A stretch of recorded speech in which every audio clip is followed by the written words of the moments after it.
श्री महेश लांडगे।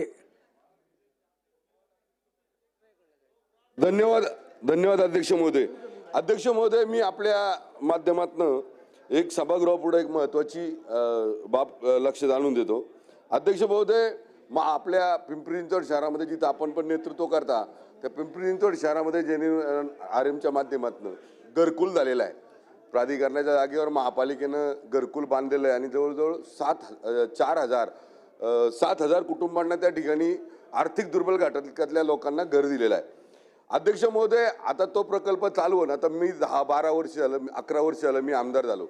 आमदार होण्याच्या अगोदरपासून तो प्रकल्प चालू आहे। अध्यक्ष महोदय, थोडक्यातच मानतो अध्यक्ष महोदय, जास्त वेळ नाही घेणार तुम्हाला पण देतात जरा थोडंसं आपण एका शहरातले थोडं 2 मिनिटं वाढवून दिलं तर काय अध्यक्ष महोदय, आपल्या दोघांच्या फायद्याचं राहिलं विषय।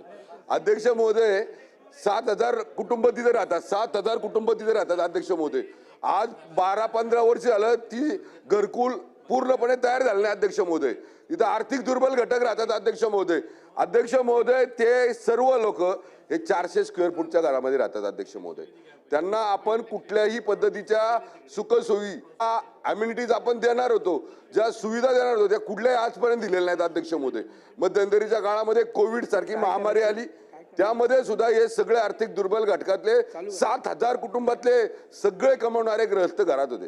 अध्यक्ष महोदय, माझी आपल्या माध्यमातून सरकारला विनंती आहे, स्थानिक स्वराज्य संस्थेचा जो काही टॅक्स आहे, कर आहे, तो माफ करण्यासंदर्भातला, जसं मुंबई महापालिकेमध्ये 500 स्क्वेअर फूटच्या संदर्भातला निर्णय राज्य सरकारने घेतला, तशाच पद्धतीचा निर्णय आपल्या शहरामध्ये व्हावा आणि त्यातल्या त्यात घरकुल मधल्या जे आर्थिक दुर्बल घटक आहेत, ज्यांना कुठल्याही सुविधा आजपर्यंत देऊ शकलो नाहीत।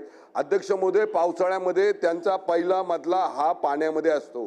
अध्यक्ष महोदय, जास्त पाऊस झाला, पाण्याच्या पिण्याच्या ज्या टाक्या आहेत त्या टाक्या सुद्धा पाण्याच्या त्या पावसाच्या पाण्यामध्ये असतात। अध्यक्ष महोदय, हा फार महत्त्वाचा विषय। अध्यक्ष महोदय, 12-15 वर्ष झाला अध्यक्ष महोदय, ती लोक फार अडचणीत राहतात। अध्यक्ष महोदय, त्यांना न्याय देण्याच्या भूमिकेतनं राज्य सरकारने निर्णय घ्यावा अशी माझी मागणी या निमित्तानं आहे। धन्यवाद अध्यक्ष।